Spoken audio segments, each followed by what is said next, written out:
जाते हैं। उनकी कल माता जी चली गई, वो बेचारे यहां से गए वापस और सब इतने दुखी, इतने परेशान। लेकिन जब कीर्तन प्रारंभ होता है कथा में तो फिर भूल जाते हैं, विस्मृति होती है, फिर कथा में प्रवेश करना पड़ता है। इसलिए इस कीर्तन को सामान्य आप शब्द मत समझा कीजिए। कथा चित्त में विराजित हो, अवस्थित हो और कथा चिकित्सा करे, उसके लिए कीर्तन पहले आवश्यक है।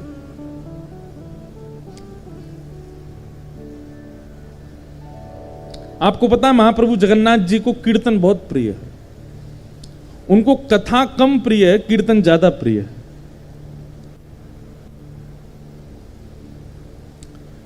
व्यक्ति कथा सुनता है ऐसे और कीर्तन करता है ऐसे, और महाप्रभु जी सदा ऐसे ही रहते हैं।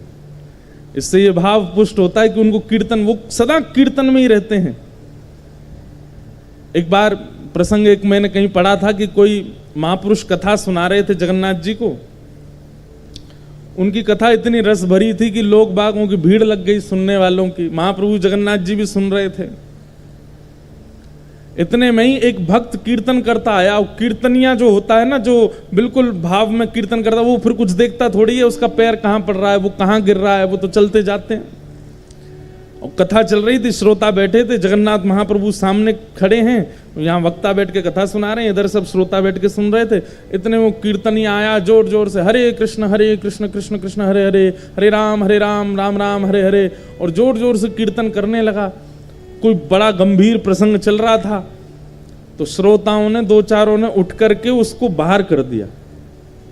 ए तुम बाहर जाओ, कथा नहीं सुनने दे रहे हो। जैसे ही उसको बाहर किया तो श्री गर्भगृह में ब्रह्मवेदी पर बैठे जगन्नाथ जी ने द्वार कपाट बंद कर दिए। सब घबरा गए, बोले ये क्या हुआ। सब ने जाकर के प्रार्थना की। तब महाप्रभु जगन्नाथ जी ने भीतर से कहा कि भैया वो कितने भाव से आया था, कितनी दूर से चलता हुआ आया था, कब से प्यासा, कब से भूखा, उसके पैरों में छाले पड़ गए थे, वो कितना रोता हुआ मेरे दर्शन के लिए आ रहा था। उसकी एक ही उम्मीद थी कि मैं जब अपने घर से निकलूं जगन्नाथ जी के लिए, तो एक रास्ते में एक क्षण के लिए भी मेरा नाम ना छूटे। अखंड नाम संकीर्तन करता हुआ कितने दिनों से पैदल उछल कूद करता, नाचता हुआ आ रहा था। उसने जलपान नहीं किया, उसने भोजन ग्रहण नहीं किया कि मेरा नाम छूट जाएगा। अखंड नाम गाते हुए आ रहा था और अंतिम क्षण था, बस उसको आकर के मेरा दर्शन करना था। वो मुझे देख करके मुझ में विलीन होने ही वाला था और तुम लोगों ने उसको बाहर कर दिया। सब ने कहा महाप्रभु जी कथा चल रही थी, कथा में नियम है, बीच में विक्षेप नहीं होना चाहिए। महाप्रभु जी बोले हमारी कथा हमको ही सुना रहे हो, बाहर जाके करो कथा, यहां तो कीर्तन होगा। हम तो यहां कीर्तन सुनने के आदी हैं और विश्व में कहीं भी कथा होती है मैं तो उपस्थित हो ही जाता हूं, लेकिन यहां कौन किस भाव से आ रहा है ये मुझसे अच्छा कोई नहीं जानता है। इसलिए मंदिर में आपको अधिकार नहीं है किसी को आगे करो पीछे करो। पुजारी जो भी करते हैं ना, वो समझो महाप्रभु जी की आज्ञा है। वो किसी को धक्का देके भगा दें, किसी को रोक लें, किसी के सिर पर डंडा मारें, किसी से 500 रुपया निकलवा ले, किसी के जेब में कहीं और निकालो, तो सोचो महाप्रभु जी कह रहे हैं। ये सब सुन करके लुट मत आना जाके। वो महाराज जी कह रहे, वो तो कहते रहेंगे निकालो, तो आप सब ये भी लो, ये भी, आईफोन भी धर लो, चश्मा भी दे दो, गले की चैन भी दे दूं। वैसे लुट भी आओ तो कोई दिक्कत नहीं है। किसको? महाप्रभु को ही तो देख के आए।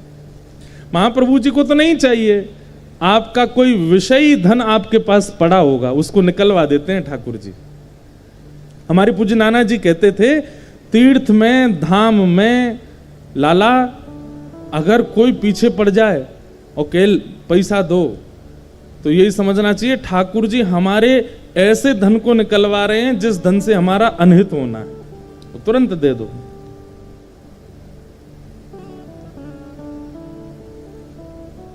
तब से महाप्रभु जी ने नियम बना दिया, कथा गर्भगृह और ये दर्शन क्षेत्र से बाहर करो, यहां तो कीर्तन होगा।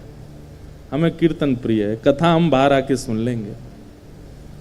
इसलिए महाप्रभु जी सदा भुजा पसार करके रहते हैं। जैसे कीर्तन की अवस्था, वाग गदगदा द्रवते यस्य चित्तम रुदत्य भिक्षणम हसति क्वचिच्च विलज्ज उद्गायत नृत्यते च मदभक्ति युक्तो भुवनम पुनातु।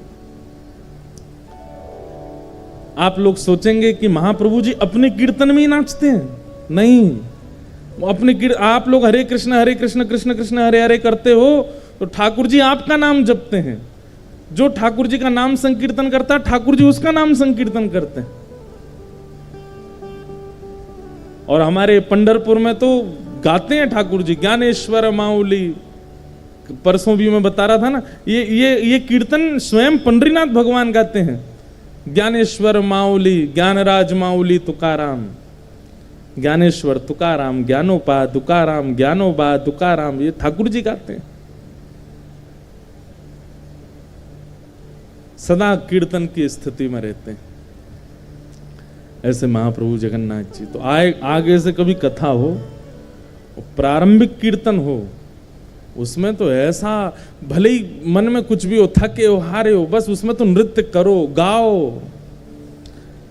आप अनुभव करेंगे पूरी कथा में, फिर जो जो वक्ता सुनाएगा उसमें अलग ही एक स्थिति परिवर्तित होती जाएगी चित्त की। कीर्तन मार्जन करता है, मार्जन मतलब स्वच्छ करता है हृदय को। अब वक्ता की तो हो जाती है, श्रोताओं में कुछों की होती है, कुछ रह जाते हैं, सबकी होनी चाहिए।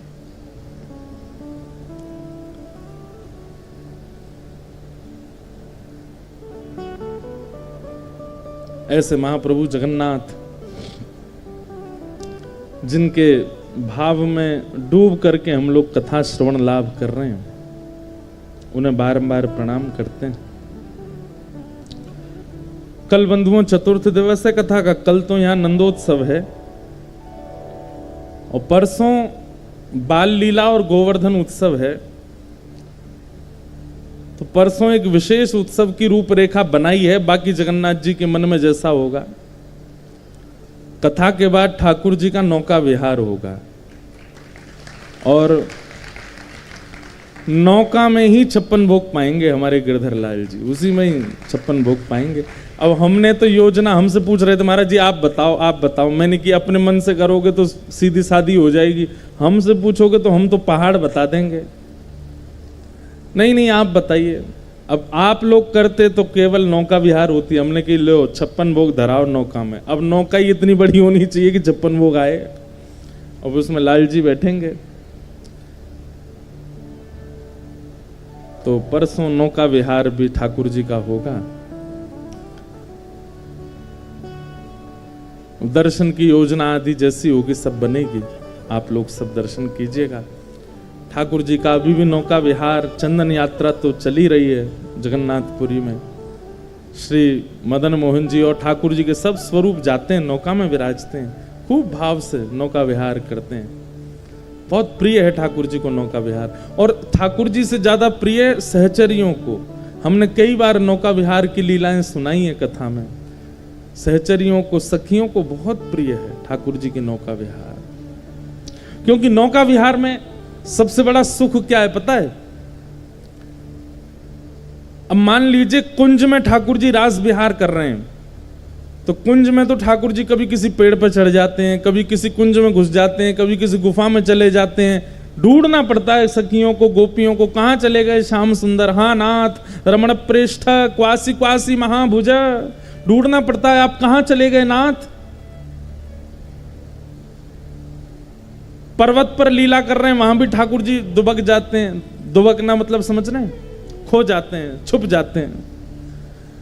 लेकिन नौका विहार एकमात्र ऐसी लीला है कि नौका में बैठते हैं सब सखियां, किशोरी जी, ठाकुर जी, और जैसे ही यमुना जी के बीच में जाती है, अब गोपियां कहती हैं अब तो एक टक निहारते रहो, कहीं भाग ही नहीं पाएंगे, कहीं कूदेंगे कहाँ जमुना जी में।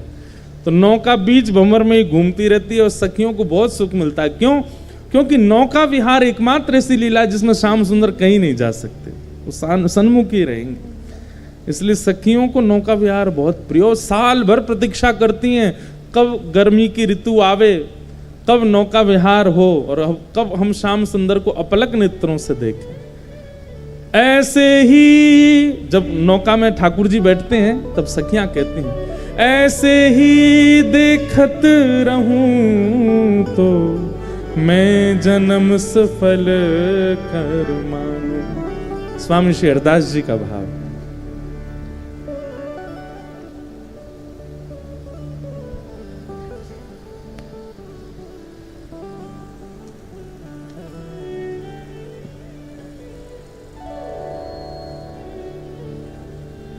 वैसे रोज वो पद वाली किताब आती, आज ही रह गई, जो स्वामी जी की है, केलीमाल जी में है ना ये पद, ऐसे ही देखत रहूं तुम्हें जन्म सफल कर मानूं, प्यारी की भामती को प्यारो।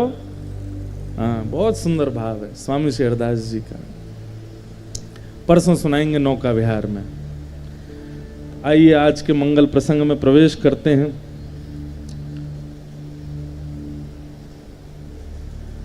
कल हम लोग मंगलाचरण श्रवण कर रहे थे। अब मंगलाचरण के बाद कथा इस प्रकार प्रारंभ होती है कि 88,000 सौनकादि ऋषि बैठे हैं और सामने सूत जी महाराज से वे लोग प्रश्न करते हैं। 6 प्रश्न। किम श्रेय शास्त्र सारह का स्व अवतार प्रयोजनम, किम कर्म के अवतारश्च धर्म कम शरणम गतः। ये 6 प्रश्न हैं और इन्हीं 6 प्रश्नों में भागवत की कथा सुनाते हैं श्री सूत जी। सबसे पहला, किम श्रेय, ठाकुर जी के अवतार का श्रेय किसको जाता है? भगवान भक्तों के लिए आते हैं कि राक्षसों के लिए आते हैं? ठाकुर जी के अवतार का क्रेडिट किसको जाता है? किसके लिए आए? प्रधानमंत्री राहुल केला आए, किसके लिए आए? लोग बाग ये पूछते हैं क्यों आए थे, उसका श्रेय किसको गया? ऐसे ठाकुर जी पृथ्वी पर आते हैं, लीला करते हैं, उसका श्रेय किसको जाता है? पहला प्रश्न। दूसरा, शास्त्र सारह क, हमारे इतने सारे शास्त्र हैं, उनका सार क्या है? रामायण जी हैं, महाभारत हैं, भागवत जी हैं, भगवत गीता है, इतने सारे शास्त्र, 6 शास्त्र हैं हमारे हिंदू वैदिक सनातन धर्म में। इन सब शास्त्रों का सार क्या है?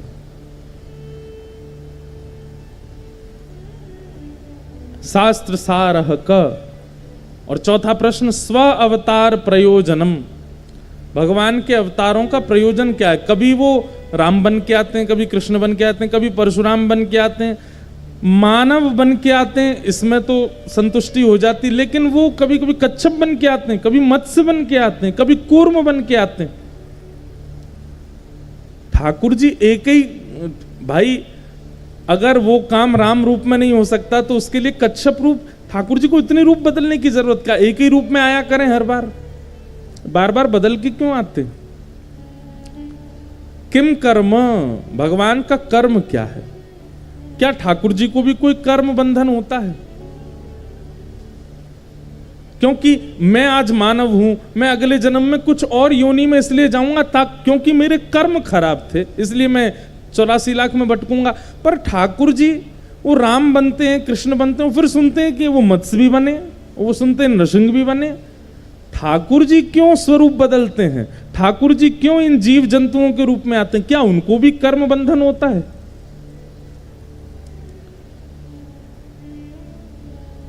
पांचवा प्रश्न किया, के अवतारश्च, कितने अवतार हैं भगवान के? कोई 11 बताता है, कोई 10 बताता है, कोई 24 बताता है। और अंतिम प्रश्न, ठाकुर जी अपनी समस्त लीला पूरी करके प्रस्थान कर गए, पर भगवान के जाने के बाद धर्म किसकी शरण में है? आज धर्म किसके आश्रय में है? कृपा करिए 6 प्रश्नों के उत्तर हमको दीजिए। बंधुओं, इन 6 प्रश्नों के उत्तर वैसे तो भागवत जी के आप प्रसंगों को सुनेंगे तो अपने आप मिलते रहेंगे, लेकिन कुछ कुछ सूक्ष्म भाव से हम लोग श्रवण करें। सबसे पहला, किम श्रेय, भगवान के अवतार का श्रेय किसको जाता है? ठाकुर जी किसके लिए पृथ्वी पर आते हैं? तो कुंती स्तुति में श्री कुंती जी इस प्रश्न का उत्तर दे रही हैं और कुंती जी कहती हैं ठाकुर जी से कि हे नाथ, आपका जन्म इस पृथ्वी पर किनके लिए हुआ? तथा परम हंसानां मुनीनाम अमलात्मनाम भक्ति योग विधानार्थम कथम पश्येम स्त्रिय। आपका अवतार भक्तों के लिए हुआ।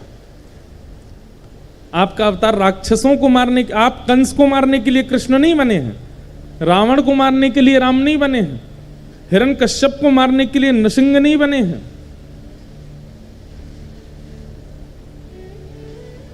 नृसिंह आप प्रहलाद के लिए बनकर के आए हैं, कृष्ण आप गोपियों के लिए बनकर के आए हैं, प्रेम भक्ति में डूबे हुए हम रसिकों के लिए बन के आए हैं, कृष्णदास के लिए बन के आए हैं, सूरदास के लिए, मीराबाई के लिए बनकर के आए हैं, श्री चैतन्य महाप्रभु के लिए बनकर के आए हैं। राम आप रावण को मारने के लिए नहीं, हनुमान जी के लिए बनकर के आए हैं, सबरी के लिए बनकर के आए हैं, कौशल्या मैया के लिए बनकर के आए हैं। आपका अवतार राक्षसों के वध के लिए नहीं है, आपका अवतार तो भक्तों के ऊपर कृपा करने के लिए है। इसका प्रमाण दें, ठाकुर जी के जितने भी मंदिर हैं, स्वयंभू मंदिर, मानव के द्वारा निर्माण किए गए मंदिरों में तो फिर भी थोड़ी विलक्षणता हो सकती है, लेकिन जितने भी स्वयंभू मंदिर हैं जहां ठाकुर जी स्वयं विराजमान हुए हैं, जैसे कि श्री महाप्रभु जगन्नाथ जी, ये भी स्वयं आज्ञा दे करके, अब किसी दिन होगा तो हम सुनाएंगे पूरी लीला कि महाप्रभु जगन्नाथ जी कैसे पधारे, और अभी भाव बन गया तो अभी सुना देंगे। पहले नील माधव भगवान विराजते थे, और नील माधव भगवान से ही फिर वो अंतर ध्यान हो गए। तब इंद्रद्युम्न राजा की बड़ी इच्छा हुई प्रबल की, हे नाथ मैं आपका दर्शन नहीं कर पाया। तब ठाकुर जी ने कहा, भाई देखो वो नील माधव स्वरूप ही अब तुम्हारे मनोभाव से रूप धारण करके आएगा। तब महाप्रभु जगन्नाथ जी के रूप में ठाकुर जी पधारे, स्वयंभू ठाकुर जी हैं। श्री राधारमण लाल जी स्वयंभू ठाकुर जी स्वयं प्रकट हुए हैं, हमारे बिहारी जी स्वयंभू ठाकुर जी, श्री पंडरीनाथ स्वयंभू ठाकुर जी, द्वारिकाधीश स्वयंभू ठाकुर जी, बद्रीनाथ स्वयंभू ठाकुर जी हैं, रंगनाथ स्वयंभू ठाकुर जी हैं। हम क्या कहना चाहते हैं, भारत में जितने भी स्वयंभू भगवान के मंदिर हैं, एक भी भगवान किसी राक्षस को वध करते हुए स्वरूप में नहीं है, सारे ठाकुर जी भक्तों पर कृपा करते हुए स्वरूप में है। वृंदावन में मुरली बजा रहे हैं, चाहते तो ऐसे आते, कंस को हाथ में ले रखा है और श्री राधारमण जी का ऐसे ही दर्शन होता। अगर राक्षस वध ही प्रधानता होती तो राधारमण जी ऐसे होते, नेक्स्ट से गोपाल जी, और हाथ में छोटा सा, अब छोटे से हैं तो छोटा सा ही रावण होता, ऐसे ही वो कंस होता। राम जी जहां कहीं भी मंदिरों में होते धनुष बाण रखे हैं, नहीं तो ऐसे ही दिखते, सब जगह दर्शन ऐसे ही होता। द्वारिकाधीश शंख चक्र गदा पद्म धारण करके खड़े हैं, पर कहीं भी आपको ऐसा रूप नहीं दिखेगा कि एक उंगली उठा रखी है उसमें चक्र घूम रहा है, ठाकुर जी बिल्कुल रौद्र वेश में खड़े हैं, नहीं। जितने भी स्वयंभू मंदिर हैं सब जगह ठाकुर जी का ऐसा प्रेममय स्वरूप इस बात को प्रमाणित करता है कि ठाकुर जी राक्षसों के लिए नहीं, मेरे और आप जैसे प्रेमी भक्तों के लिए आए हैं। इसलिए भगवान के अवतार का श्रेय किसको जाता है? भगवान के अवतार का श्रेय प्रेमी भक्तों को जाता है। रावण कंस आदि तो हमारे पूज्य पिताजी एक बहुत अच्छा उदाहरण देते हैं कि भैया आपका पुश्तैनी मकान कहीं था और वहीं आपके किसी मित्र के यहां ब्याह था, आप मित्र के ब्याह में गए, लेकिन वहां जाकर के आपके मन में आया कि पुश्तैनी मकान है उसको भी साफ कर चलें, और उसमें जो लगे हुए जाले थे, उसमें जो चूहे थे, उसमें जो मकड़ियां थी, उन सब का भी सफाया करके गए। ठीक वैसे ही ठाकुर जी अपने पुश्तैनी मकान पृथ्वी पर आते हैं, और पृथ्वी मकान नहीं ससुराल है ठाकुर जी की। क्यों? क्योंकि भगवान की पत्नी भूदेवी से मिलने के लिए ठाकुर जी आते हैं। और जब ठाकुर जी देखते हैं ससुराल में बहुत गंदगी हो गई है, तो एक दिन सब सारे सारीन ने लेकर के ठाकुर जी सफाई करते हैं, तो उसमें रावण रूपी चूहा दिख जाता है तो उसको भी निकालते हैं, कंस रूपी मकड़ी दिख जाती है तो उसका भी वध करते हैं। ठाकुर जी के अवतार का श्रेय किसको जाता है? भक्तों को जाता है। प्रेम लक्षण जिनके चित्त में ऐसे भक्तों के लिए। अगर ठाकुर जी केवल राक्षस वध करने आए होते तो ठाकुर जी आते ही चले जाते। लेकिन प्रेमी भक्तों को जब ठाकुर जी ने देखा तो आए और आकर के रुक गए। पंढरपुर गए तो विट्ठल बन के रुक गए, द्वारिका गए तो द्वारिकाधीश बन के रुक गए। आपको पता महाप्रभु जगन्नाथ जी का प्रथम प्राकट्य कहां हुआ? द्वारिका में। महाप्रभु जगन्नाथ जी प्रकट पहले द्वारिका में हुए, फिर इंद्रद्युम्न राजा के वजह से ठाकुर जी यहां आए उड़ीसा में। प्रकट तो ठाकुर जी द्वारिका में हुए थे। अपने भक्त की इच्छा के लिए ठाकुर जी प्रकट होते हैं, राक्षसों के लिए नहीं। तो प्रथम प्रश्न का उत्तर क्या है? प्रेमी भक्तों के लिए ठाकुर जी आते। अब देखो, इससे एक बात और स्पष्ट होती है, ठाकुर जी प्रेमी भक्तों के लिए आते हैं, लेकिन हम लोग ठाकुर जी को अपने आर्त सुना करके बुलाते हैं। हे नाथ, हमारे कार्यों के प्रति, हमारे जीवन के प्रति, हमारे मन में जो द्वंद्व चल रहा है, हमारे परिवार में जो कलेश चल रहे हैं, उन सबको बता करके ठाकुर जी को बुलाते हैं। ठाकुर जी कहते हैं, भाई तुम इतने कष्ट दे करके क्यों बुला रहे हो हमको? कि कष्ट है, इसको दूर करने आइए। ठाकुर जी कह रहे हैं, तुम देख नहीं रहे हो? मेरे पूर्व अवतारों को देखो, मैं भक्तों के प्रेम से आया हूं, ये आर्त सुन करके नहीं आया हूं जिस आर्त से तुम मुझे पुकार रहे हो। ये संसारी विषयों के आर्तों से मेरी आराधना मत करो। मीराबाई बुलाती हैं, कृष्णदास बुलाते हैं, सूरदास बुलाते हैं, चैतन्य महाप्रभु बुलाते हैं, ये सब प्रेम में भर के बुलाते हैं, आर्तों में नहीं। तो ठाकुर जी के अवतार का श्रेय किनको जाता है? भक्तों को जाता है।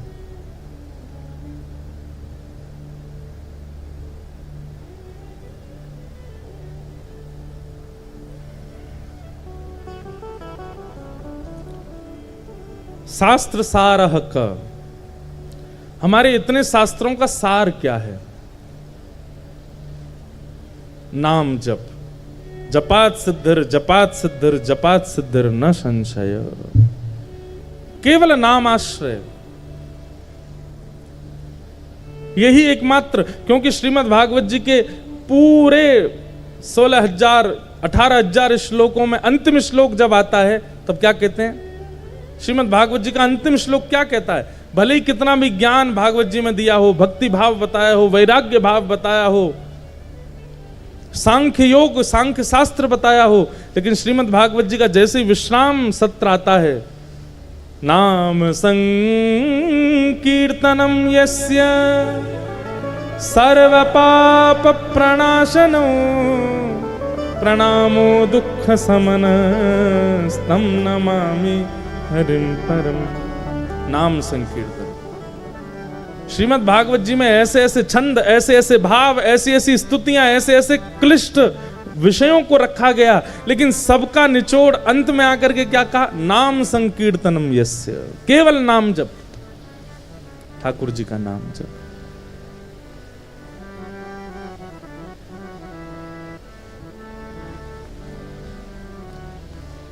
तब कथामृतम तप्त जीवनम कवि भीरीडितम कल्मषापहम्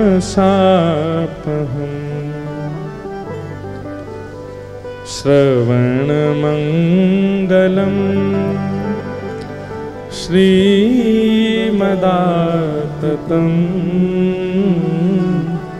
भुवि गृह्णन्ति ते भूरिदा जना।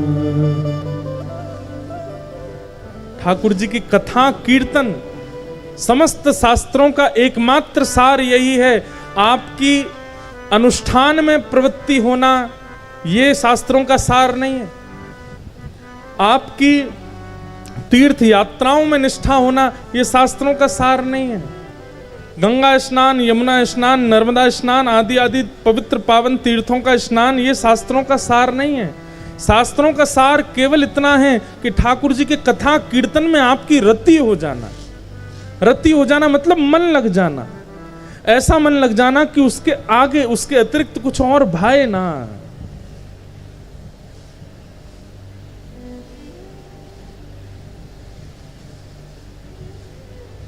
हमारे जगन्नाथपुरी में एक स्थान है, उसका नाम है गंभीरा। अगली बार अगर कोई नहीं गए हो तो अगली बार जब महाप्रभु जी का दर्शन करने जाओ तो गंभीरा जरूर जाना। और गंभीरा में कुछ मत करना, वहां बैठ करके नेत्र बंद करके केवल और केवल अपने गुरु मंत्र, अपने भाव मंत्र, आपको जो भी ठाकुर जी का नाम प्रिय लगता है उसका जप जरूर करना। हमारे महाप्रभु श्री चैतन्य जी वहां विराजे। महाप्रभु चैतन्य गाते हैं, कहाँ मोर प्राणनाथ मुरली बदन, कहाँ मोर प्राणनाथ मुरली बदन। सब लोग गाओ, कहाँ मोर प्राणनाथ मुरली बदन, कहाँ मोर प्राणनाथ मुरली बदन। कहाँ करूं कहाँ पाऊं ब्रजेंद्र नंदन, कहाँ करूं कहाँ पाऊं ब्रजेंद्र नंदन। चैतन्य महाप्रभु अपने जीवन के 24 वर्ष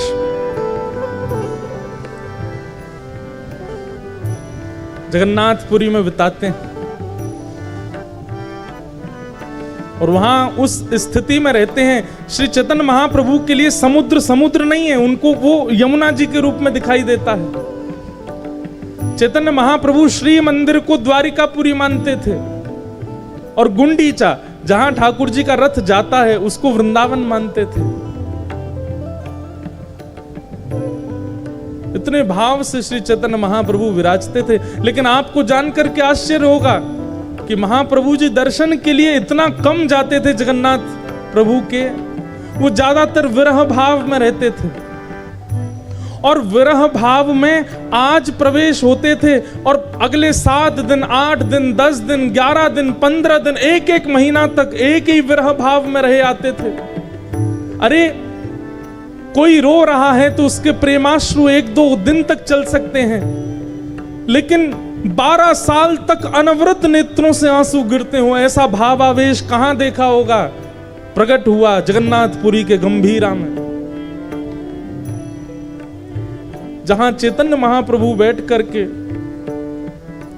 श्री चैतन्य महाप्रभु ने जगन्नाथ मंदिर में गरुण स्तंभ को 2 बार लांघा केवल, नहीं तो हमेशा गरुण स्तंभ के पीछे से ही जगन्नाथ जी को देखते थे।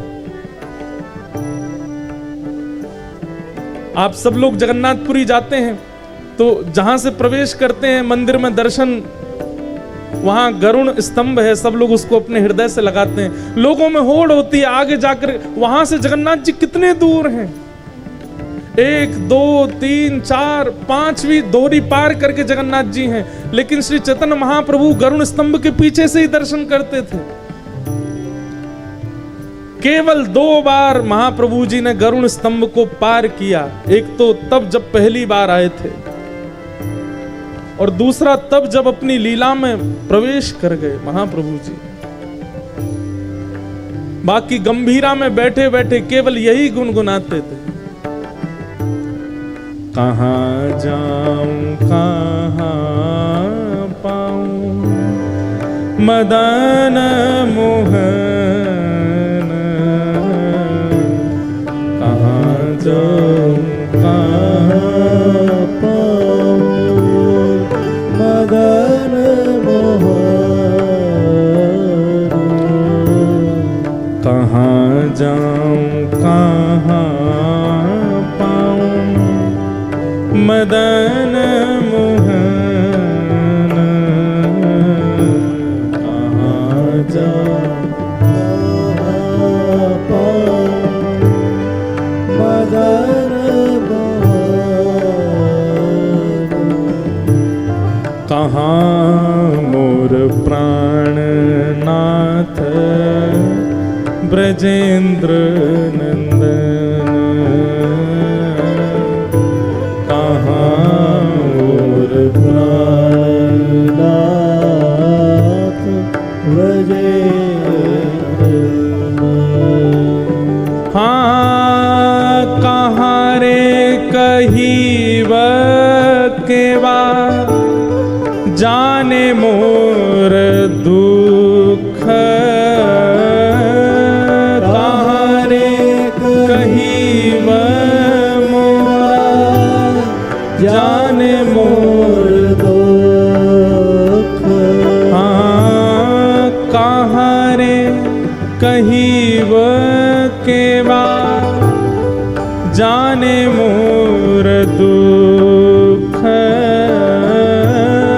कहाँ रे कहीब केवा जाने मोर दुख हे ब्रजेंद्र नंदन बिना फाटे मोरे बुक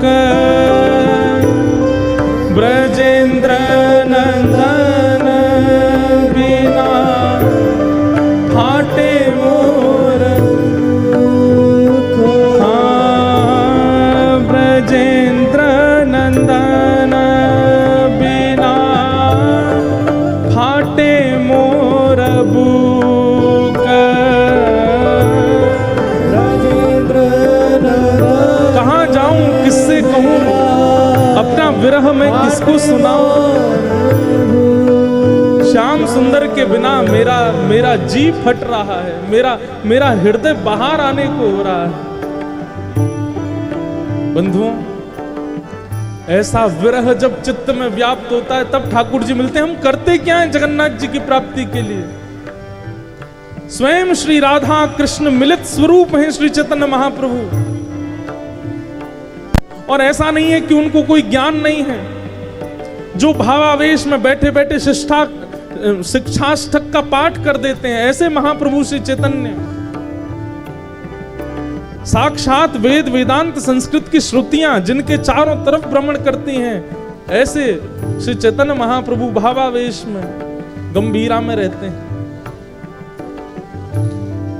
द्वार पर उनकी सेवा में श्री स्वरूप गोस्वामी जी और राय रामानंद रहते हैं दोनों को बुलाकर के श्री चैतन्य महाप्रभु कहते हैं कृष्ण कब आएंगे कृष्ण मुझे कब मिलेंगे ये महाप्रभु जगन्नाथ मुझे कब स्वीकार करेंगे तब राय रामानंद समझाते हैं महाप्रभु जी आप थोड़ा कुछ पा तो लीजिए थोड़ा विश्राम कर लीजिए थोड़ा आराम कर लीजिए ठाकुर जी प्राप्त करेंगे आपको अरे मैं कहीं सो गया और ठाकुर जी आ गए और मैं नहीं मिल पाया तो मैं नहीं सोने जाऊंगा सोते नहीं थे पूरे दिन बैठे रहते ठाकुर जी आएंगे आप कुछ पा लीजिए मैं कैसे पा सकता हूं अरे एक प्रियतमा बिना प्रियतम को देखे कैसे भोजन कर सकती है मैं नहीं पाऊंगा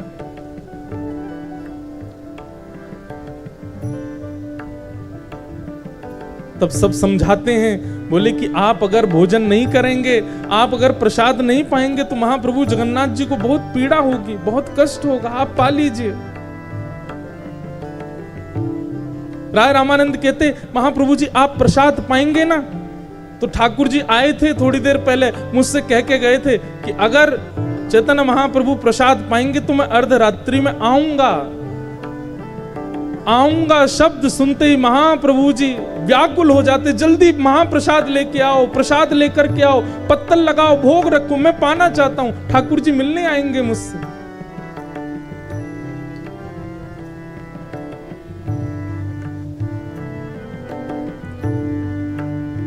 ऐसे ऐसे कभी कभी झूठ बोल करके महाप्रभु जी को प्रसाद पवाते राय रामानंद। सेवा में रहते हैं गोविंद, बस देखते रहते हैं कि महाप्रभु जी को कोई पीड़ा ना हो।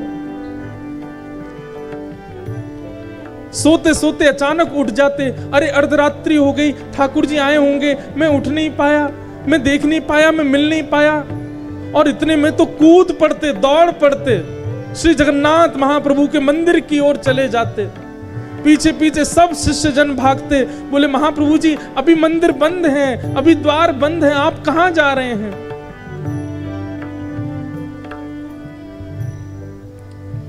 कहां पाऊं कहां जाऊं मदन मोहन, कहाँ जाऊँ कहाँ पाऊँ मदन मोहन, कहाँ मोर प्राण धन ब्रजेंद्र नंदन, कहाँ मोर प्राण धन ब्रजेंद्र नंदन। ऐसी अवस्था में रहते हैं महाप्रभु जी। रात में सेवा में रहते हैं राय रामानंद, स्वरूप सेन जी, गोविंद जी। कभी उठ करके कहने लगते हैं कि तुमको धुनी सुनाई दी वंशी की? देखो श्याम सुंदर वंशीनाथ कर रहे हैं, वो मुझे बुला रहे हैं, अब मुझे जाना होगा। दौड़ने लगते, कभी कभी समुद्र की ओर दौड़ते, कभी श्री मंदिर की ओर दौड़ते कि श्याम सुंदर मुझे बुला रहे हैं। जर्जर शरीर हो गया है, एक एक अस्थि दिखाई देती है महाप्रभु जी की। सेवा में निमग्न जितने भी शिष्य गण हैं सब एक ही व्याकुलता से रहते हैं कि कहीं महाप्रभु जी को कुछ हो ना जाए।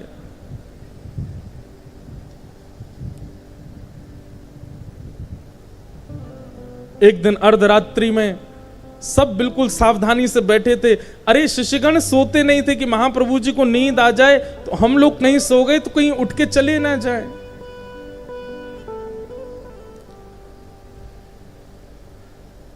लेकिन 7-7, 8-8 दिनों से नहीं सोए हैं। कभी कभी नेत्र बंद हो जाते थे शिष्यों के, और तभी अर्धरात्रि में महाप्रभु जी को अचानक आवेश आता और उठकर के तुरंत गंभीरा से दौड़ पड़ते। आज जैसे ही रात्रि में सबकी निद्रा खुली, देखा महाप्रभु जी कहाँ हैं। भीतर जाकर के खोजने लगे तो महाप्रभु जी नहीं मिले। सब लोग चिंतित हो गए, भाई गंभीरा का एक एक द्वार बंद है, खिड़की बंद है, तो महाप्रभु जी बाहर गए कैसे?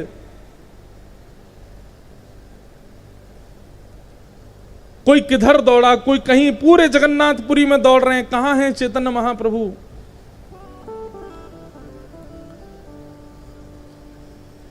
महाप्रभु जी दौड़ते दौड़ते गए और उन्हें ऐसा अनुभव होने लगा कि जैसे मानो श्री यमुना जी के तट पर महारास हो रहा है।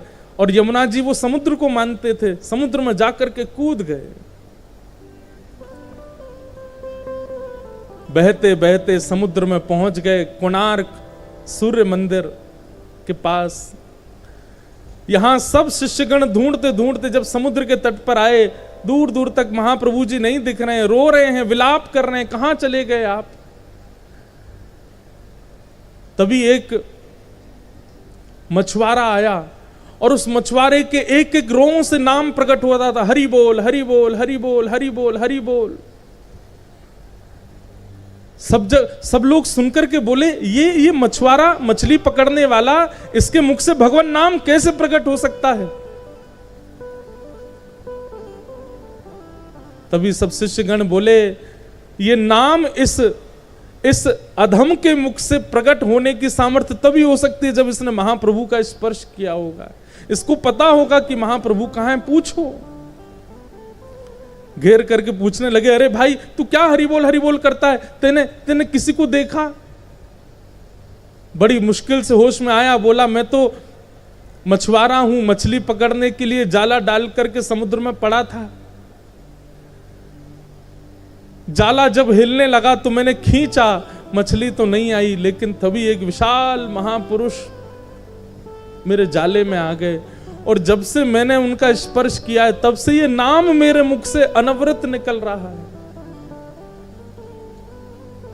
दौड़ करके गए, जा करके जैसे ही देखा तो श्री चैतन्य महाप्रभु मछली के जाले में लिपटे हुए हैं। ऐसी भावावेश की स्थिति।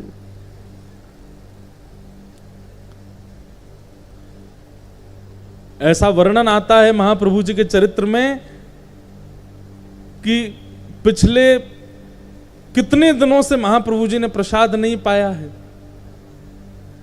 एक एक ग्रंथि, जितने गांठ होती हैं शरीर में, सब गांठ खुल गई हैं।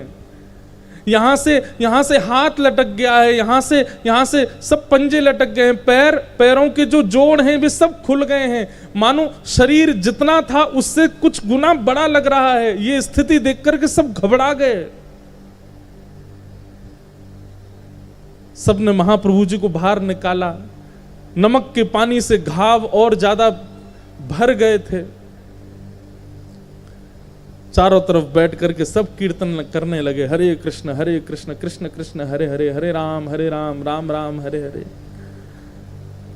नाम जब सुन करके, जब अखंड नाम संकीर्तन कहा गया, तब महाप्रभु जी थोड़े ध्यान में आए, भाव में आए।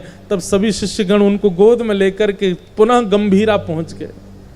जाकर के लेप लगाते हैं, हल्दी लगाते हैं, उनको विराजमान करते हैं। बोले महाप्रभु जी आप कहां चले गए थे? तभी कहते हैं अरे गोविंद, वंशी बज रही थी, श्याम सुंदर सब सखियों को नौका में विराजमान करके यमुना विहार के लिए जा रहे थे, पर मैं अभागी विलंब कर गई। मैं जब तक यमुना तट पर दौड़ करके गई तब तक तो नाव मध्य में चली गई। नाव पकड़ने के लिए मैं यमुना जी में कूद गई, पर इतना अथाह जल था कि नाव तो चली गई, मैं डूबती रह गई। सब दंडवत करते, सब प्रणाम करते, सब वंदन करते महाप्रभु जी के इस महाभाव को। कहते हैं श्री चैतन्य महाप्रभु अगर कभी गंभीरा से भाव स्थिति में बाहर यदि नहीं निकल पाते थे तो अपने सिर से ही दीवारों को कुरेदने लगते थे, अपने सिर को ही दीवारों में मारने लगते थे। सब शिष्यगण दौड़ के जाते, महाप्रभु जी आप क्या कर रहे हैं? अरे वंशी बजा रहे हैं, श्याम सुंदर मुझे बुला रहे हैं, मुझे जाना है, मैं विलंब कर रही हूं, अरे मुझे जाना है, द्वार नहीं मिल रहा है।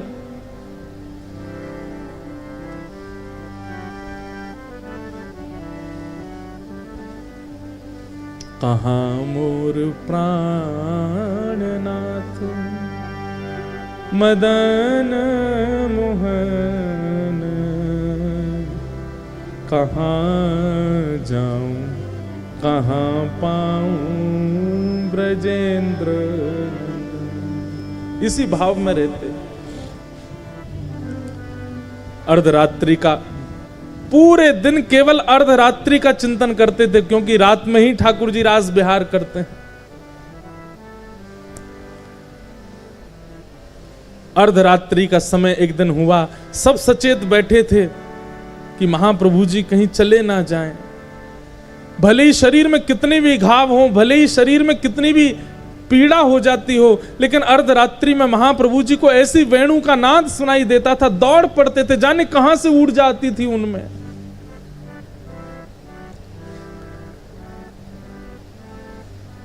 अर्धरात्रि का समय सब बैठे थे सचेत, सब नेत्र खोल करके बस दूर बैठे बैठे एक दिए की लौ में महाप्रभु जी को लेटे लेटे देखते रहते थे।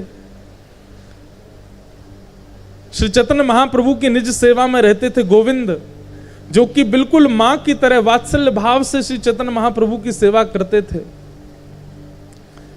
महाप्रभु जी का कक्ष इतना छोटा था कि उस कक्ष में बड़े पतले दुबले से महाप्रभु जी ही विराजमान हो पाते थे और किसी की व्यवस्था बन नहीं पाती थी। लेकिन एक दिन महाप्रभु जी गोविंद को कहते हैं कि अरे थोड़े मेरे हाथ दबा दे। तो गोविंद धीमे धीमे हाथ दबा रहे थे, कृष्ण नाम सुना रहे थे। तभी महाप्रभु जी बोले अब एक तरफ दबा दिया, अब दूसरी तरफ का हाथ दबा दो। तो गोविंद बोला महाप्रभु जी उस तरफ जाने के लिए मुझे उठ करके आना पड़ेगा, आप थोड़े अपने पैर पीछे कर लीजिए, इतनी जगह नहीं है, मैं कैसे जाऊंगा।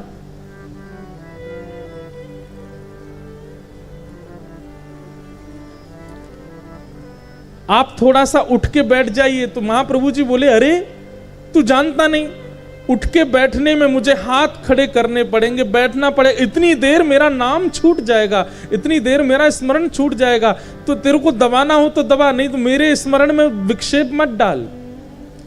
अब गोविंद तो बड़े संशय में आ गए कि महाप्रभु जी आज्ञा कर रहे हैं कि हाथ दबाओ और जाना भी पड़ेगा और मैं जा भी नहीं पा रहा हूं, इनको उठाना भी नहीं है, मैं क्या करूं।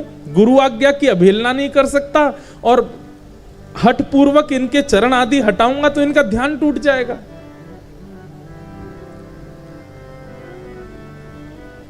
लांघना किसी को चाहिए नहीं, क्योंकि लांघने से लांघने वाले के पुण्य खत्म हो जाते हैं।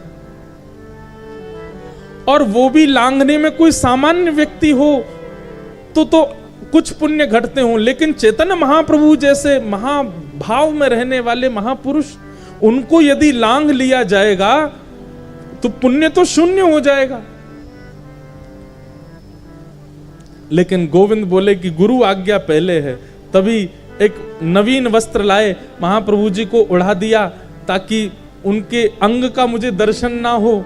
और महाप्रभु जी पर वो वस्त्र डाल करके तुरंत गोविंद लांघ गए और लांघ करके दूसरे हाथ को दबाने लगे। रात भर दबाते रहे, अर्धरात्रि का समय हुआ, अचानक महाप्रभु जी उठ करके बैठ गए और बैठ करके देखा, गोविंद, अरे ये तू इतने से स्थान में कोने में ये सुकुड़ करके क्यों बैठा है। और तभी देखा तो द्वार पर गोविंद की भोजन का पत्तल रखी थी, वहां महाप्रसाद रखा था। अरे तेने महाप्रसाद नहीं पाया, आज तेने कुछ पाया नहीं रात्रि में। गोविंद बोले, मैं आपकी सेवा में था और इस हाथ को दबाते दबाते जब आप सो गए तो मैंने विचार किया अब मैं उस पार कैसे जाऊं। चैतन्य महाप्रभु बोले, अरे तो तू इस पार भी तो आया था, इस पार कैसे आया था। गोविंद बोले, वो तो मैं आपको लांघ करके आया था। चैतन्य महाप्रभु हंसने लगे, तू गुरु को लांघ गया, और जब तू लांघ करके अपराध कर ही चुका था तो वापस जाने में तुझको इतना संकोच क्यों हो रहा था, फिर से लांघ जाता। बंधुओं, महाप्रभु जी के अनुयायियों की भाव दशा देखिए। गोविंद कहता है कि आपको लांघ करके इधर आने में मेरे पुण्य घटे, मेरे पुण्य क्षीण हो गए, शून्य हो गए, लेकिन आपको लांघने के लिए आपकी इच्छा थी कि मैं इस हाथ को आकर के दबाऊं। आपकी आज्ञा प्रधान थी और उस आज्ञा की प्रधानता में मेरे पुण्य क्षीण हो जाए, मुझे उसमें कोई संशय नहीं। आपको पुनः लांघ करके उस तरफ जाना, वो मेरी भूख थी, मेरी क्षुधा थी, मेरी इच्छा थी, और मैं अपनी इच्छा के लिए अपने गुरु को नहीं लांघ सकता। रात भर बैठे रहे। महाप्रभु जी हृदय से लगा लेते, और महाप्रभु जी जिसको हृदय से लगाते ना, उसको साक्षात जगन्नाथ जी का दर्शन हो जाता था।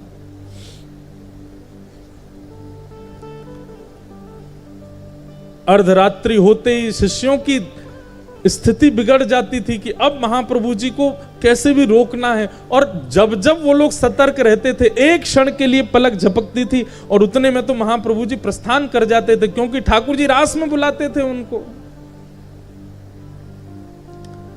लोग कहते हैं वृंदावन में रोज रास होता है, अरे जगन्नाथपुरी में भी रोज रास होता है, इसलिए ठाकुर जी रोज रात्रि में पुष्पों का श्रृंगार करते हैं।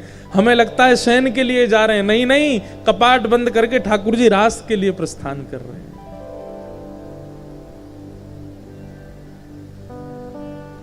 एक दिन रात्रि में सोए थे महाप्रभु जी और कह रहे थे, आज श्याम सुंदर मुझे बुलाएंगे ना।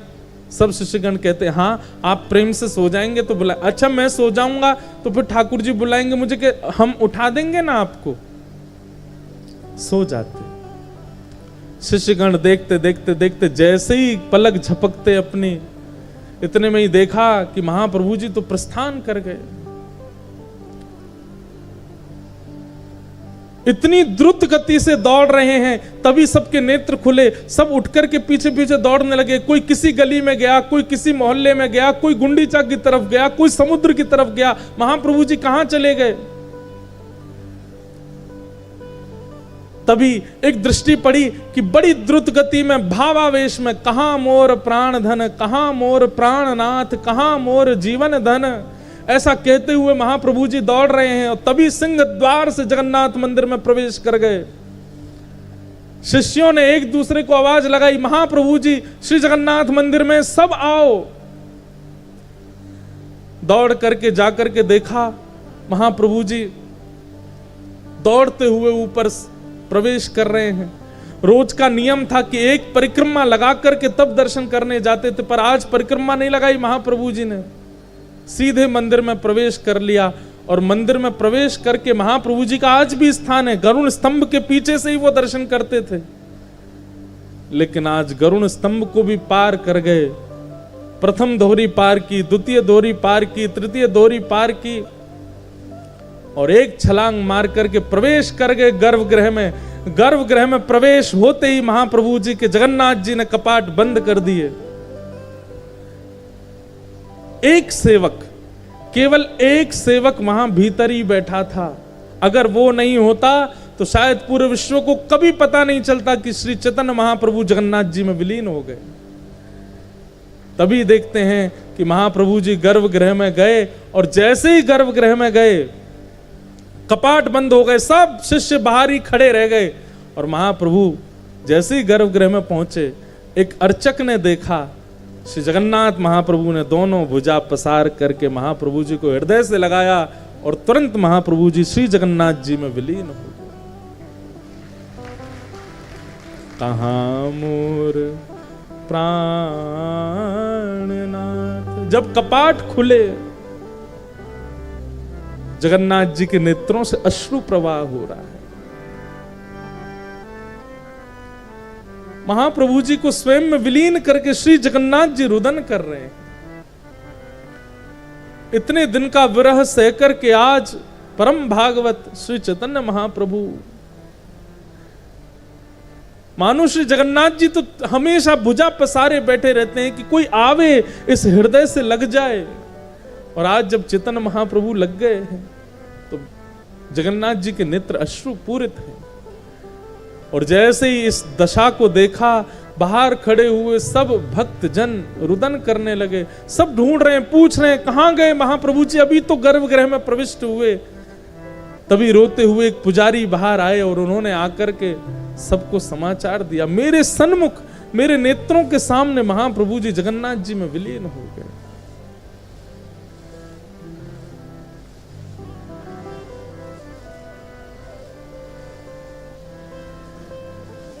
ऐसे श्री जगन्नाथ, हम कहां भक्ति करते हैं, हम कहां प्रेम प्रस्तुत करते हैं, हम कहां भाव प्रस्तुत करते हैं ठाकुर जी को। हमने कुछ किया ही नहीं है आज तक अपने भक्ति भाव में, जिससे ठाकुर जी प्रसन्न होकर के हमको स्वीकार करें। भैया समय नहीं है हमारे पास, बहुत कम समय बचा है। इस प्राण का कोई भरोसा नहीं है, कब चले जाएं, कब तक ये शरीर हमारे पास है, कब तक ये बुद्धि हमारे पास है, कब तक ये वाणी हमारे पास है, कब तक ये कान और नेत्र हमारे पास है। आज हैं, कल अगर इनमें से कुछ भी चला गया तो फिर भगवत प्राप्ति में बाधा आ जाएगी, भगवत प्राप्ति में एक रुकावट हो जाएगी। इसलिए भैया प्रयास करते रहिए, ठाकुर जी के लिए थोड़ा थोड़ा भाव रखते रहिए, तभी तो ठाकुर जी प्राप्त होंगे। नाम संकीर्तन, हम कहते हैं भैया कुछ भी छोड़ दो, लेकिन नाम मत छोड़िए ठाकुर जी का। ठाकुर जी का नाम त्याग मत करो। ये नाम सर्वोपरि है, ये नाम सर्वश्रेष्ठ है।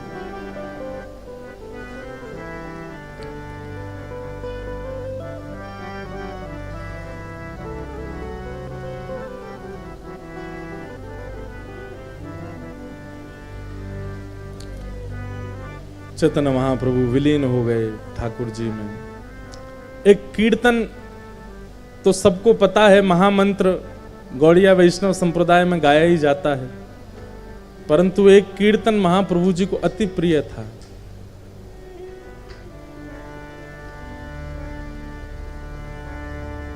राम राघव राम राघव राम राघव रक्षमा,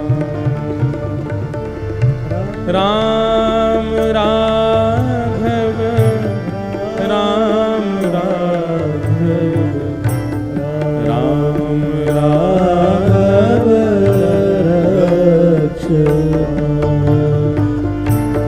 कृष्ण केशव कृष्ण केशव कृष्ण केशव पाहि मां, कृष्ण केशव कृष्ण केशव कृष्ण केशव पाहि मां,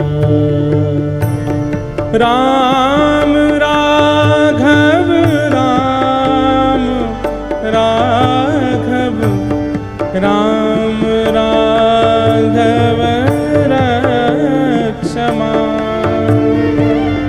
राम राघव राम राघव राम राघव रक्षमा, हे कृष्ण केशव कृष्ण केशव कृष्ण केशव पाहि मां,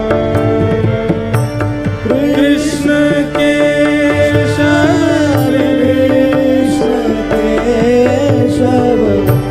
कृष्ण केशव पाहि मां,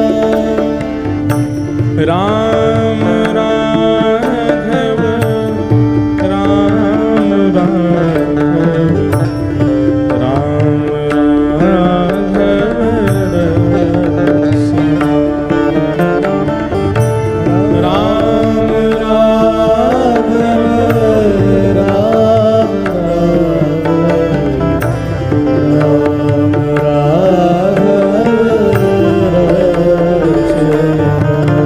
हे राम राघव राम राघव राम राघव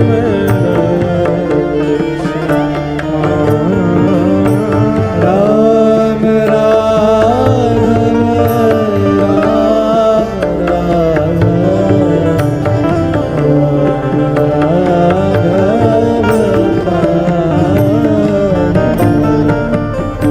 प्रेम लक्षणा भक्ति, वो जब तक चित्त में प्रस्फुटित नहीं होगी तब तक भगवत प्राप्ति। और प्रेम लक्षणा भक्ति का मतलब क्या है? अति विरहावस्था, अति भावावस्था, जो श्री चैतन्य महाप्रभु की दृष्टिगोचर होती है। और भैया अगर वो प्रेम लक्षणा भाव चाहते हैं तो श्री जगन्नाथपुरी के गंभीरा में जाइए और वहां बैठकर के महाप्रभु जी का चिंतन करके अगर कीर्तन करते करते, नाम जप करते करते नेत्र से अश्रुपूरित ना होना तो प्रयास कीजिएगा, विचार कीजिएगा कि चित्त में अभी दोष विद्यमान है, ठाकुर जी अभी स्वीकृति नहीं दे रहे हैं अपनी प्राप्ति की।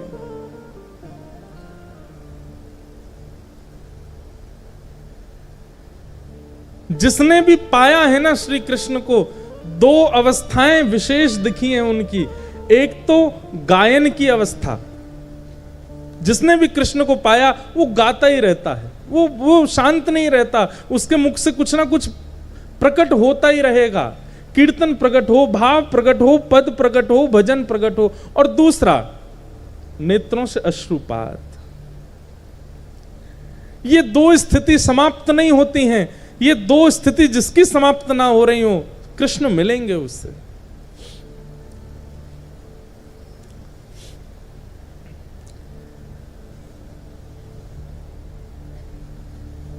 वृंदावन में मीराबाई का मंदिर, वहां जाओ। वहां जाकर के अगर नेत्रों से अश्रुपात नहीं होता और श्री जगन्नाथपुरी के गंभीरा में अगर अश्रुपात नहीं होता है, तो इसका मतलब अभी आपके साधन में, आपके भाव में कहीं त्रुटि बनी है आपसे।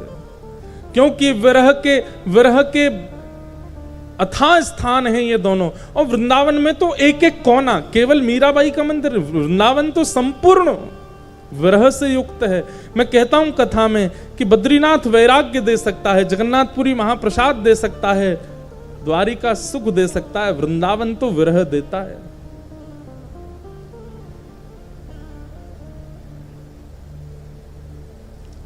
चैतन्य महाप्रभु शिक्षाष्टक में कहते हैं, सब छोड़ दो लेकिन नाम जप मत छोड़ना। ठाकुर जी का नाम मत छोड़ना कभी भी। जैसे हम श्वास नहीं छोड़ते हैं, श्वास के बिना प्राण निकल जाते हैं, ऐसे हमारे नाम के बिना प्राण अधीर हो जाएं। ऐसी स्थिति जब तक ना हो जाए तब तक खूब नाम जप करो। जिस प्रकार श्वास हमारे प्राणों को बचाती है, जल हमारे प्राणों को बचाता है, अन्न हमारे प्राणों को बचाता है, ऐसे ही हमारे प्राण नाम से बचने लग जाएं, तब तक नाम जप करते रहो। वो नाम जप छूटे ना।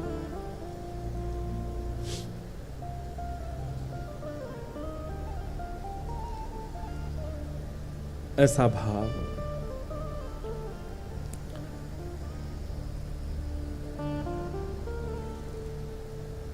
चैतन्य महाप्रभु की अद्भुत लीलाएं हैं श्री जगन्नाथपुरी में। एक गुंडीचा मार्जन लीला है।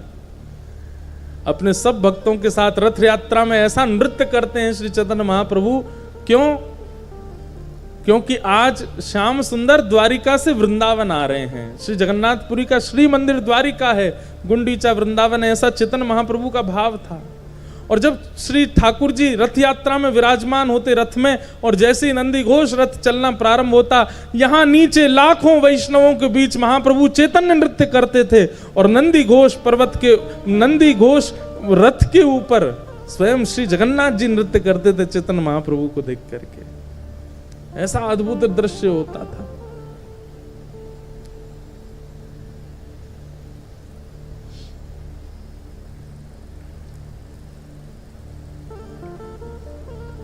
प्रेम लक्षणा भक्ति आवश्यक है, और इस प्रेम लक्षणा भक्ति के लिए सबसे प्रथम सत्संग, संतों के मुख से निश्चित वाणी का श्रवण कीजिए। दूसरा कीर्तन, भगवत नाम, भगवत संकीर्तन में खूब नृत्य कीजिए, खूब रुदन करते हुए गाइए, किसी को दिखाने रिझाने के लिए नहीं। और तीसरा, खूब नाम जप कीजिए, खूब ठाकुर जी की सेवा करिए, हरिजनों की सेवा कीजिए। प्रेम लक्षणा भक्ति को प्रकट करेंगे चित्त में। ऐसे सौनकादि ऋषियों के 6 प्रश्नों के सूत जी महाराज उत्तर देते हैं, और उत्तर देते हुए भाव कहते हैं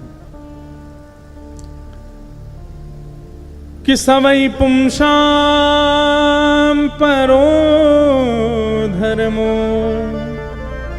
यतो भक्ते जोक्षजे अहैतुक्य प्रतिहता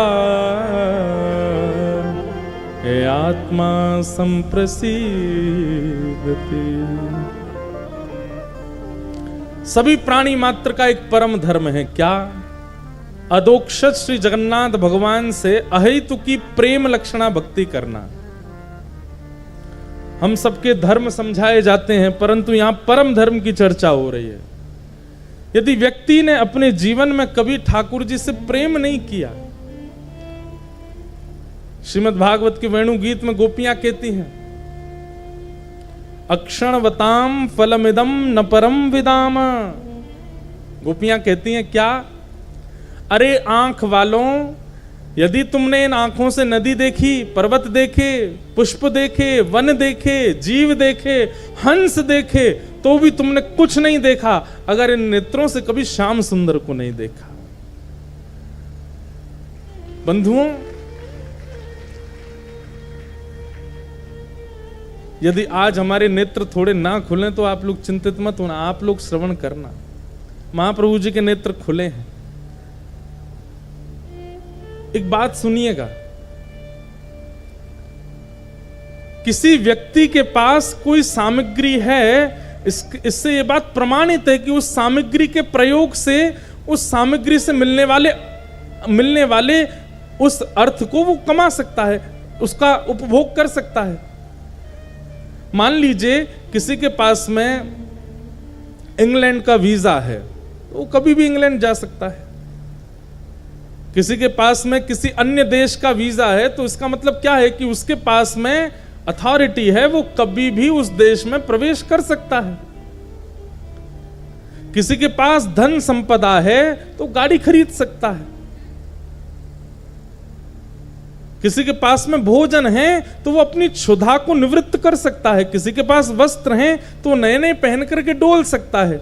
ठीक वैसे ही हमें नेत्र प्राप्त हैं और हम लोग जन्म से नेत्र वाले हैं। इस बात का ये प्रमाण है कि महाप्रभु जगन्नाथ जी ने आज तक हमारे नेत्रों की ज्योति बचा रखी है। तो मानो ठाकुर जी अब भी प्रतीक्षा कर रहे हैं कि तू अभी भी प्रेम भाव अपने चित्त में, भक्ति भाव लेकर के आ, तेरे नेत्रों में अभी भी ज्योति है, तू अभी मुझे देख सकता है। तेरे पास साधन है, इसका मतलब मेरा दर्शन सुलभ है। तुझे सुनाई देता है, इसका मतलब तू मेरे वेणु रव को सुन सकता है। अरे शिकायत उनको करनी होगी जो देख नहीं पा रहे हैं, जो सुन नहीं पा रहे हैं, वो शिकायत करें तो महाप्रभु जी फिर उसका उत्तर क्या देंगे वो महाप्रभु जी जाने। पर मैं तो देख पा रहा हूं, मैं तो सुन पा रहा हूं, मैं तो स्पर्श कर पा रहा हूं, मैं तो चल पा रहा हूं, मैं तो नाच पा रहा हूं। इसका मतलब ये सारे गुण मेरे पास अभी तक व्यवस्थित हैं। इसका मतलब ठाकुर जी मुझे संकेत कर रहे हैं, ये सब व्यवस्थाएं तेरे पास हैं, तू मेरी प्राप्ति में इन सबको लगा सकता है, लेकिन तू इन सबसे विषय भोग रहा है।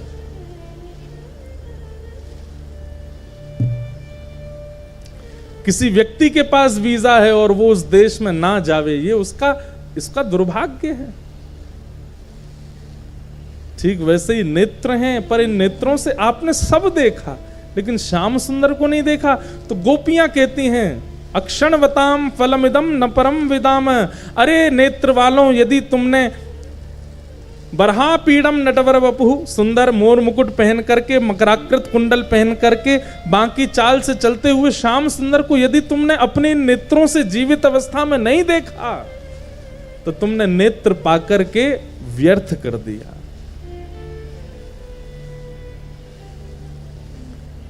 कान पाकर के तुमने कभी अगर श्री कृष्ण की वेणु रव को नहीं सुना तो तुमने क्या सुना?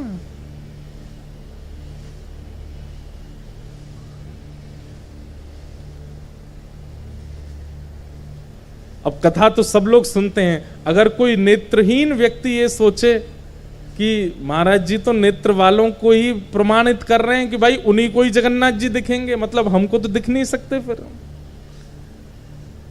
उनके लिए उत्तर श्री सूरदास जी कहते हैं। सूरदास जी कहते हैं केसर तिलक मोतिन की माला, वृंदावन के वासी, केसर तिलक मोतिन की माला, वृंदावन के वासी। देखो चाहत कमल नयन को, देखो चाहत कमल नयन को, निस दिन रहत उदासी अखियां, हरि दर्शन की प्यासी, हरि दर्शन की प्यासी अखियां, हरि दर्शन की प्यासी। श्री सूरदास जी महाराज तो एक अलग ही व्याख्या कर रहे हैं। सूरदास जी क्या कह रहे हैं? अरे भैया, अगर किसी पे नेत्र नहीं है तो परेशान मत होना, ठाकुर जी ने बहुत बड़ी कृपा की है तुम्हारे ऊपर। किसी ने पूछा सूरदास जी नेत्र ना होने से कृपा कैसे हो सकती है? सूरदास जी बोले, अरे जिनके पास नेत्र है ना, वो कंचन में फंस जाते हैं। वो नेत्रों से कंचन देख लेते हैं, कामनी देख लेते हैं, संसार का दर्शन कर लेते हैं। अरे इन नेत्रों से इतना सब कुछ देख लेते हैं कि फिर उनमें ही फंस जाते हैं, जगन्नाथ जी को हो ही नहीं पाते। हम सब अच्छे हैं, हमें नेत्र ना दे करके ठाकुर जी ने रक्षा की है कि भाई तो ये नेत्र ना दे रहो, क्यों? क्योंकि कहीं तू संसार में ना फंस जा, ते तू अपने नेत्रन की ज्योतिन को संभाल के रख। काऊ देना मैं तेरे सामने प्रकट होंगो तो अपने नेत्रन की ज्योति से परिपूर्ण रूप से केवल मेरो दर्शन करियो और किसी को नहीं। अरे भैया, सूरदास जी तो अपनी वाणी में कहते हैं, बाकी सब लोगों के नेत्र ठाकुर जी के भोग लगाने लायक नहीं है, पर हमारे नेत्र तो अमनिया हैं। अमनिया मतलब जानते हैं? अमनिया मतलब जो सीधे सब्जी बाजार से या फिर खेत से सीधे रसोई में आके ठाकुर जी के पास गई और किसी ने उसको देखा भी नहीं, किसी ने पाया भी नहीं। ठाकुर जी के भोग से पहले जिस पर किसी की दृष्टि तक ना पड़े उसको अमनिया कहते हैं, और ठाकुर जी अमनिया ही पाते हैं। ठाकुर जी झूठा थोड़ी खाते हैं। सूरदास जी कहते हैं, भैया अगर कोई इंद्रिय आपके पास नहीं है, नेत्र नहीं है, कान नहीं है, जीव नहीं है, चिंता मत करो, ठाकुर जी ने तुम्हारी उस इंद्रिय को अमनिया करके रखा है।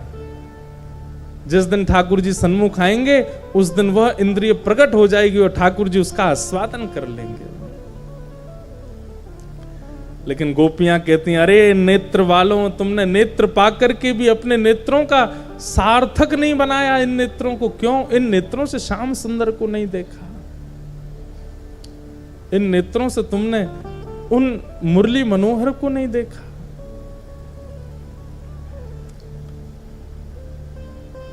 सूत जी महाराज कह रहे हैं, प्रत्येक जीवात्मा का परम धर्म क्या है?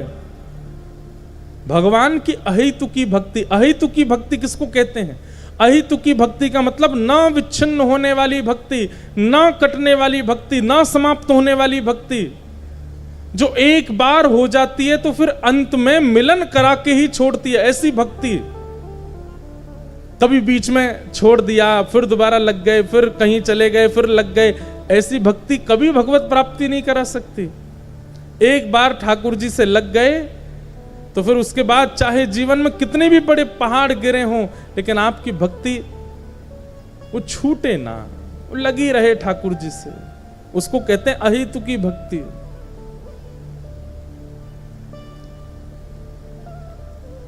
चाहे जैसा जीवन हो गया, चाहे जैसी परिस्थिति आ गई, लेकिन आपका भाव डगमगाया नहीं ठाकुर जी के प्रति, उसे कहते हैं अहेतुकी भक्ति। श्री कुंभनदास जी महाराज की भक्ति कैसी अहेतुकी भक्ति है। धन नहीं है, संपत्ति नहीं है, परिवार में इतनी व्यवस्था भी नहीं है कि 3 समय का भोजन बन सके, लेकिन कभी श्री ठाकुर जी के भजन में विक्षेप नहीं किया।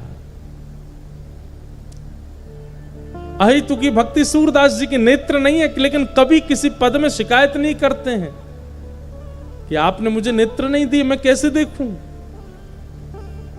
मतलब अहेतुकी भक्ति कहते हैं कि जीवन में अभाव आया, लेकिन उस अभाव की कभी शिकायत ना की गई हो ठाकुर जी से, बल्कि उस अभाव को छुपा और दिया ठाकुर जी से, लेकिन अपनी भक्ति को ना रुकने दिया जाए, उसको अहेतुकी भक्ति कहते हैं। सूत जी महाराज कहते हैं, सवै पुंसाम परो धर्मो यतो भक्तिर अदोक्षजे अहेतुक्य प्रतिहता ययात्मा संप्रसीदति। भगवान की अहेतुकी भक्ति करो, न विच्छिन्न होने वाली भक्ति।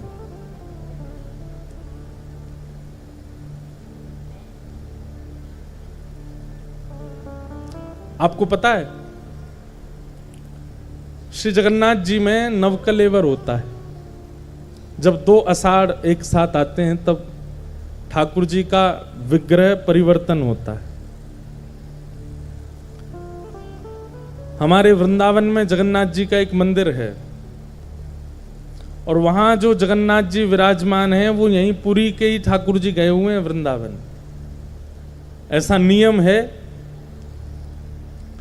कि श्री जगन्नाथ जी का जब नवकलेवर होता है तो पूर्व जो स्वरूप है ठाकुर जी का स्वरूप बदल जाता है तो पूर्व स्वरूप को भूमिगत कर देते हैं, वहीं जगन्नाथ जी में ही भूमिगत हो जाते हैं। उनको किसी को दिया नहीं जाता, किसी को दर्शन भी नहीं कराया जाता। लेकिन हमारे ब्रज के साहित्य में एक कथा हमने पढ़ी। एक रामानंदी वैष्णव थे, उनका नाम था श्री हरिदास। ये स्वामी श्री हरिदास जी नहीं, दूसरे हरिदास हुए। और जब से इन्होंने ब्रजवास किया, ये तब से केवल रोते ही रहते कि नंद नंदन आप मेरे पास कब आओगे, हे श्याम सुंदर आप मेरे पास कब आओगे, हे बांके बिहारी आप मुझे कब मिलोगे, हे मदन मोहन मुझे कब मिलोगे। इतना विलाप करते थे, इतना रुदन करते थे, इतना भाव विरह में रहते थे। एक दिन रात्रि में सोए तो श्री महाप्रभु जगन्नाथ जी इनके स्वप्न में आ गए। बड़े बड़े नयन, अधर, ऐसे मधुर मुस्कारें ठाकुर जी। और ठाकुर जी स्वप्न में आ गए तो ये ठाकुर जी से लड़ रहे थे स्वप्न में, कह रहे थे मैं रो रहा हूं आप हंस रहे हो, मुझे इतना रुला करके आपको इतनी हंसी आ रही है, ऐसे अधर इतने बड़े बड़े आपके खिल रहे हैं। ठाकुर जी बोले मैं हंस यहाँ मारे रहे हूं क्योंकि अब मैं तोते मिलवे वार हूं, अब मैं तोए मिलूंगा। तो हरिदास जी बोले मुझे मिलोगे? बोले हाँ। कैसे मिलोगे? अब क्या करना पड़ेगा, कहाँ मिलोगे? बोले थोड़ा सा परिश्रम करना पड़ेगा। बोले क्या?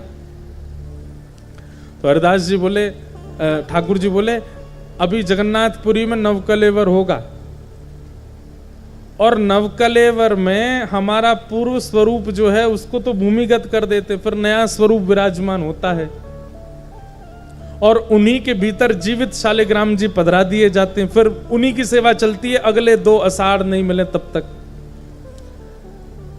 हमारे ऊपर एक कृपा रही जगन्नाथ जी की।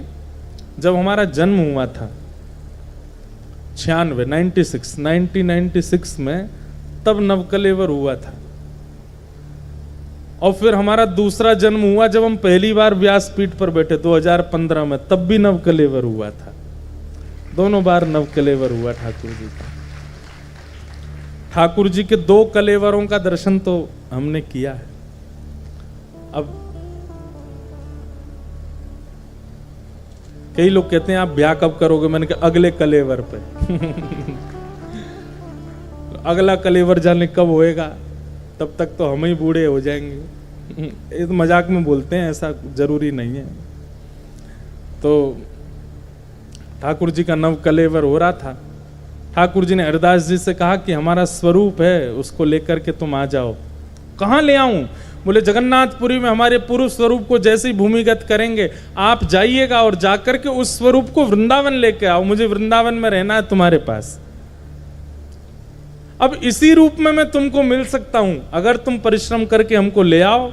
देखो लड़ना भी पड़ेगा, झगड़ना भी पड़ेगा, बहुत ताने सुनने पड़ेंगे, लेकिन हमने तुमको बोल दिया कि तुम थोड़ा प्रयास करना, बाकी का हम करेंगे प्रयास। लेकिन ये ठाकुर जी बोलते हैं ऐसा कि बाकी का ये करेंगे, कुछ नहीं करते, हमको ही करना पड़ता है सब।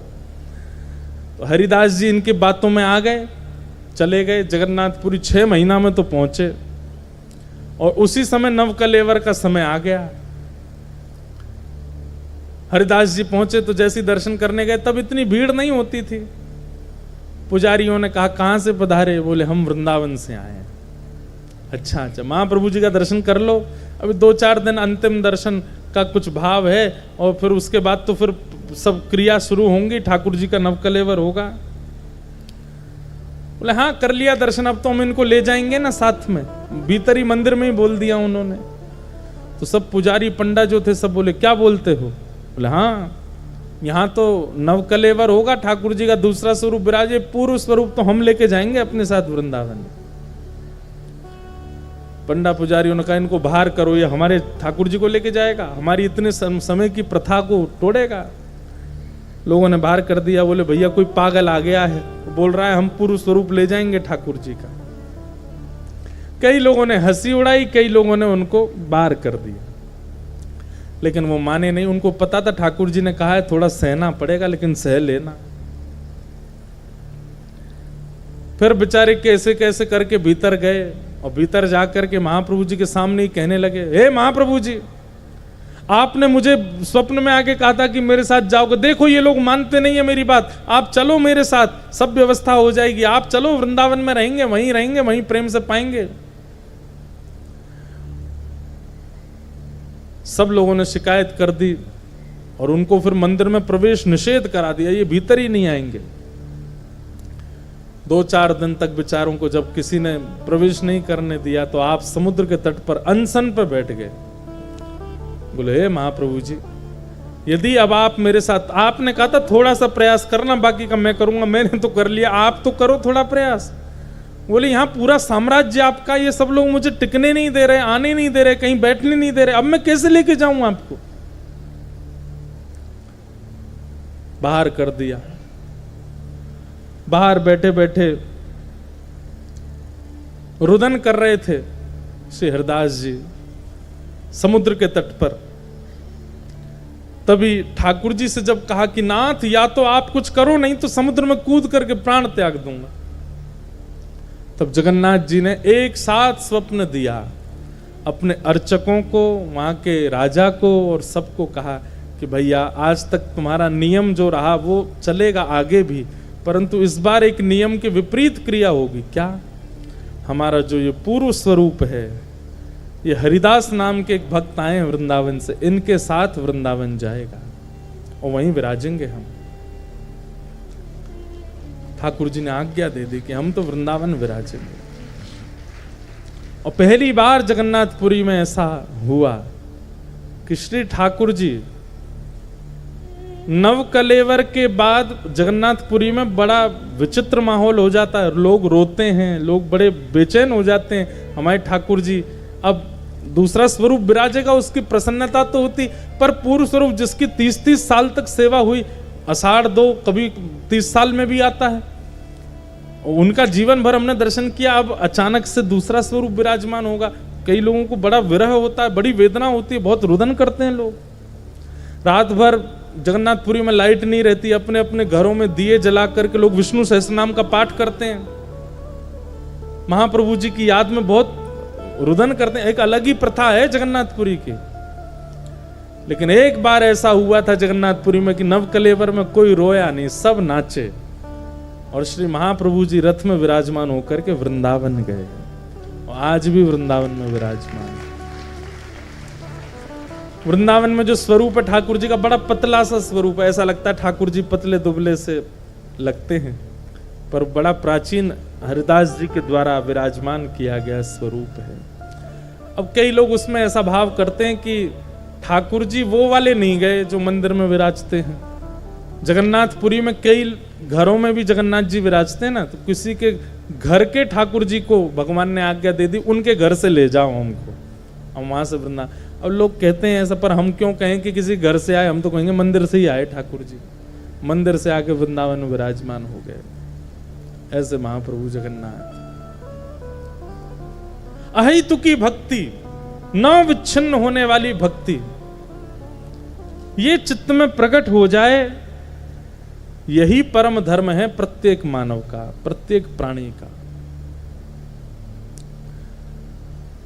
सूत जी महाराज प्रवचन कर रहे हैं, भगवान के 11-10 अवतारों के विषय में बताया, श्रीमद् भागवत की रचना के विषय में कह रहे हैं। इदं भागवतं नाम पुराणं ब्रह्म संहितं उत्तम श्लोक